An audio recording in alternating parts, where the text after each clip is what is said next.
first, live, local. This is a Fox 12 First Alert Weather Day. All right, welcome back to Fox 12 Now. I'm Greg Nibler. It is indeed a First Alert Weather Day if you're watching here live, although this kind of thing can be affecting a lot of people across the Pacific Northwest and even beyond right now. We're talking about the wildfires that are happening, the smoke that's happening, and we've discussed how that's affecting people, structures, the weather, all of those things. But what about the wildlife that's out there as well? We have very diverse wildlife here in the Northwest, and we're going to be discussing that to talk about how that's affecting them. And joining us right now from Think Wild, we've got Molly Honea who's here. And thank you very much for being here to talk about this. And Molly, I think to start off, would you mind just telling us about your organization first off, just so we all know that, and then just what some of the big things are that you're seeing and what the concerns are when it comes to the wildlife. Yeah, so Think Wild is a wildlife hospital and conservation center. We rescue injured and orphaned animals to return them to the wild. And we operate a wildlife hotline so people can call if they have questions or concerns or they notice an injured or orphaned animal. This time of year, we're pretty used to fire season in Central Oregon. But this year it's happening a little earlier than usual, which is pretty frightening considering that it's baby season. So wildlife are nesting, they're having their young. It's lots of fawns around. And so that can make it a little bit more challenging for wildlife to flee fire zones. Yeah, interesting. So having the young wildlife being an issue there. What are the most common things that you're seeing when people are bringing in wildlife or calling it? Mostly we haven't seen a ton of patients directly impacted by fire just yet. There are quite a lot of animals on the roadways, so we're getting a lot of reports of deer and fawns along roads as they flee fire zones.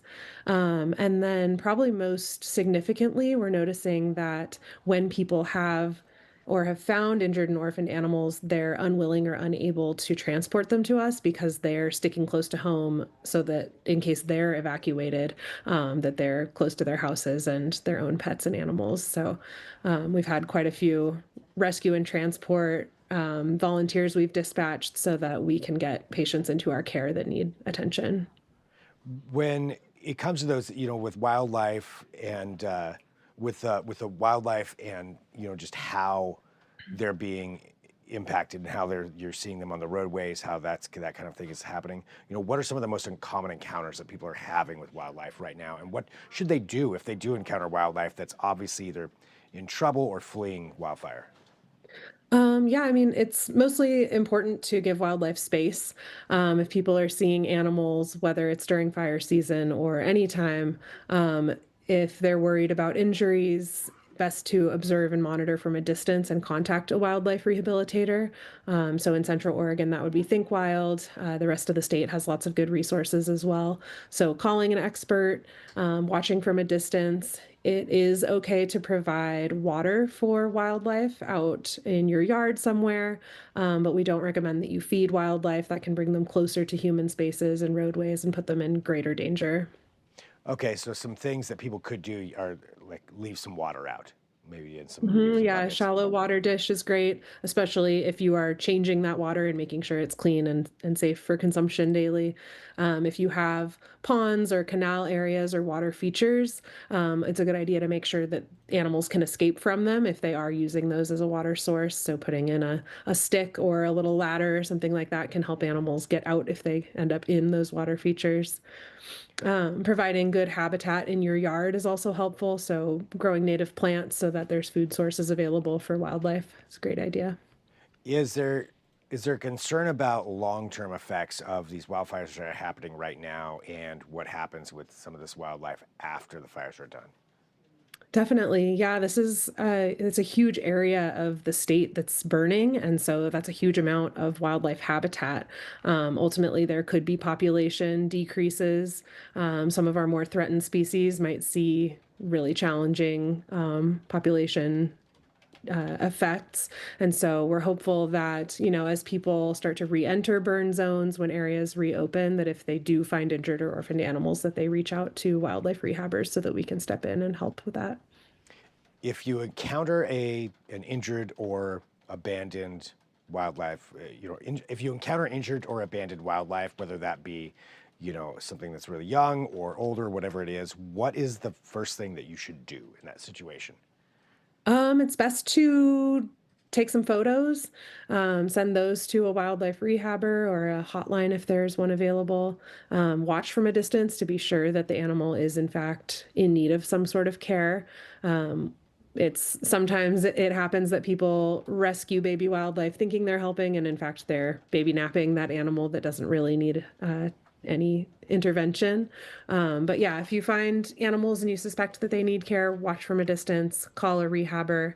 If you do need to rescue them, doing so with heavy gloves, using like a dog crate or something along those lines so that you're keeping them apart and separate from people is a good idea as well. And is there any concern about the level of smoke that could be having any kind of an effect? Yeah, smoke affects wildlife in similar ways as people, so it can lead to respiratory issues, disorientation. We had someone report a juvenile golden eagle that they saw in their yard, pretty close to the Akawa Butte fire in Sisters area, and that eagle looked pretty disoriented, was flying okay, but kind of was catching its breath and hanging out on the railing for a little bit longer than would be normal. So, yeah, important to just kind of give animals their space, let them recover in their own pace if they are going to, and call a rehabber if you suspect they need medical care. All right, so if you do encounter an eagle like that person who didn't send in that picture, just give them space, let them be, and see if they recover on their own. Yep, exactly. Okay. And anything else that you think is important for people to know? I mean, it's a good idea to just kind of keep an eye out for animals as you're driving. There's going to be more wildlife activity at this time. So be aware of that. If you are able to donate to a local wildlife center, we're always in need of donations, volunteers. There's lots of ways that you can support organizations like ours. All right, Molly, thank you very much for joining us. I really appreciate your time and what you're doing there to help out. And thanks for, just explaining this a little bit more and walking through for people. I feel like if they're going to encounter some wildlife that everybody's going to be worried, or a lot of people and concerned, but this helps us give a little bit of a guideline on what to do in those Yeah, you bet. situations. Yeah, Thanks for having me. You bet. And for everybody watching, again, this is Fox 12 Now. We're live streaming here out of the newsroom. We've been here since 1 o'clock. We'll continue on until our 4 p.m. news, so we got a little bit of time left. We'll give you some more here right after this on Fox 12 Now.